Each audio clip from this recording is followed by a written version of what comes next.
വളരെ പ്രതീക്ഷയോടുകൂടി കേരളം ഇന്ന് മത്സരം തുടങ്ങിയ പ്രതീക്ഷ കാക്കുവിധമായിരുന്നു വിദർഭയ്ക്കെതിരെ കേരളത്തിന്റെ ആദ്യ മണിക്കൂറിലെ പ്രകടനം. പ്രത്യേകിച്ചും 7 റൺസ് എടുക്കുന്നതിനിടെ 2 വിക്കറ്റുകൾ വീണു വിദർഭയ്ക്ക് എന്നുള്ളതാണ് ഏറ്റവും ശ്രദ്ധേയം. ആ 2 വിക്കറ്റുകൾ വീണപ്പോൾ നമ്മൾ വലിയ പ്രതീക്ഷ പുലർത്തുകയും ചെയ്തു. പക്ഷേ പിന്നീട് അതായത് 7 റൺസിന് 2 വിക്കറ്റ് പോയ വിദർഭ ഇപ്പോൾ 2 വിക്കറ്റ് നഷ്ടത്തിൽ 84 റൺസ് എന്ന നിലയിലാണ്. ആദ്യ ഓവർ എറിഞ്ഞ അതായത് രണ്ടാം ഓവറിൽ തന്നെ മത്സരത്തിന്റെ കേരളത്തിന്റെ ബൌളിംഗ് ഇന്നിംഗ്സിലെ രണ്ടാം ഓവർ എറിഞ്ഞത് ജലക് സക്സേനയാണ്. ജലക് സക്സേന എറിഞ്ഞ ആദ്യ പന്തിൽ തന്നെ വിക്കറ്റ് വീഴ്ത്തിക്കൊണ്ടായിരുന്നു കേരളം വിക്കറ്റ് വേട്ട തുടങ്ങിയത്. പാർത്ത് രഖാഡെ 1 റണ്ണിന് പുറത്താക്കി ബൌൾഡാക്കുകയായിരുന്നു സക്സേന. പിന്നാലെ ധ്രുവ് ഷോറെ 5 റൺസിന് പുറത്തായി. MD നിതീഷിനായിരുന്നു വിക്കറ്റ്. അങ്ങനെ 7 റൺസിന് 2 വിക്കറ്റ് എന്ന നിലയിൽ തകർന്നു പോയി എന്ന് കരുതിയ വിദർഭയാണ് ഇപ്പോൾ കരുൺ നായരുടെയും ആദ്യ ഇന്നിംഗ്സിൽ സെഞ്ചുറി നേടിയ ഡാനിഷ് മലബാറിന്റെയും മികവിൽ ഇപ്പോൾ 2 വിക്കറ്റിന് 84 റൺസ് എന്ന നിലയിലേക്ക് എത്തി നിൽക്കുന്നത്. എന്നോടൊപ്പം കേരളത്തിന്റെ അണ്ടർ 14 ക്രിക്കറ്റ് ടീം പരിശീലകൻ അഭിഷേക് മോഹൻ കൂടി ചേരുന്നുണ്ട്. അഭിഷേക്, നമസ്കാരം. എന്താണ് പ്രതീക്ഷിക്കേണ്ടത് ഈ ഒരു ഘട്ടത്തില്? ഇപ്പോഴും പ്രതീക്ഷയുണ്ട്. മാച്ച് എന്തായാലും റിസൾട്ട് വരുമെന്നാണ് തോന്നുന്നത്. ഇപ്പോഴും പ്രതീക്ഷയുണ്ട്. എന്ന് വെച്ചാല് വിശ്വസിക്കുക. അതാ ഞാൻ എന്റെ പിള്ളേരുടെ അടുത്തായാലും പറയുന്നത്, എപ്പോഴും വിശ്വസിക്കുക. ക്രിക്കറ്റാണ്, എപ്പോഴും വേണോ മാറാം, കളിയാണ്.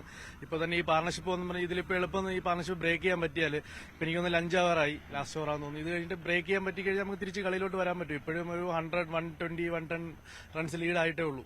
ഇനി നമുക്ക് തിരിച്ചു വരാൻ പറ്റും. അഭിഷേക്, അപ്പൊ നമ്മൾ കരുതേണ്ടത് ടാർഗറ്റ് എത്രയായിരിക്കണം? ഇത്ര ഉള്ളിൽ നിന്നാൽ നമുക്ക് ജയിക്കാം അല്ലെങ്കിൽ പൊരുതാമെന്ന് കരുതേണ്ട സ്കോർ എത്രയായിരിക്കണം? എനിക്കൊന്നൊരു 250 നമുക്ക് അവരെ കിട്ടിക്കഴിഞ്ഞാൽ നമുക്ക് തിരിച്ച് ഈസി ആയിട്ട് ചേസ് ചെയ്യാൻ പറ്റുമെന്ന് എനിക്ക് തോന്നുന്നത് ഈ മാച്ചിൽ.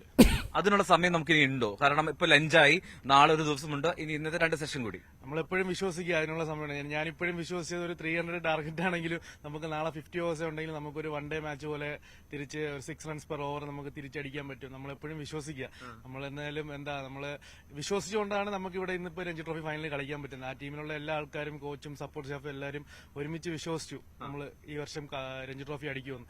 അതുകൊണ്ടാണ് നമ്മൾ ഇവിടെ ഫൈനലിൽ എത്തിയത്. അതുകൊണ്ട് ആ കളി കഴിയും വരെ ആ വിശ്വാസം ഉണ്ടായിരിക്കും. നമ്മൾ എന്തായാലും ജയിക്കും. ആരായിരിക്കും ഒരു കൃത്യമായിട്ട് ഒരു ട്രംപ് കാർഡ് ആയിരിക്കേണ്ടത്? ആരായിരിക്കും ഇന്ന് ബോളിംഗിൽ? ഇന്ന് ബോളിംഗിൽ എനിക്ക് തോന്നുന്നു സ്പിന്നേഴ്സ് തന്നെയാണ്.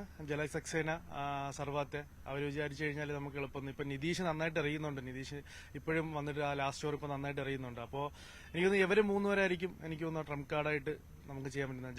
ജലജ് ഭായ് നന്നായിട്ട് എറിഞ്ഞു കഴിഞ്ഞാൽ നമുക്ക് ഈസി ആയിട്ട് ചെയ്യാൻ പറ്റും മാച്ച്. ഓക്കെ, ഇപ്പോ ഈ വിദർഭയിലെ സാഹചര്യം എന്ന് പറഞ്ഞാൽ രാവിലെ നേരിയ തോതിൽ ഒരു തണുപ്പുണ്ടായിരുന്നു. അതിന്റെ ഒരു ആനുകൂല്യം സ്വിംഗിൽ ഉണ്ടായിരുന്നു തോന്നുന്നു, അല്ലെ ബോളർമാർക്ക്? പക്ഷെ ഇപ്പോൾ വെയിലായി. അപ്പോൾ അത്രമാത്രം തുണ കിട്ടുന്നുണ്ടോ ബോളർമാർക്ക്? ബോളേഴ്സ് ഇപ്പൊ എനിക്കൊന്ന് കളിക്കുന്ന രണ്ടുപേരും കുറച്ച് സെറ്റായി. ബാറ്റ്സ്മാൻമാർ ഇപ്പൊ കരുണും മറ്റേ അടുത്ത ബാറ്റ്സ്മാൻ രണ്ടുപേരും ഇപ്പൊ സെറ്റായി.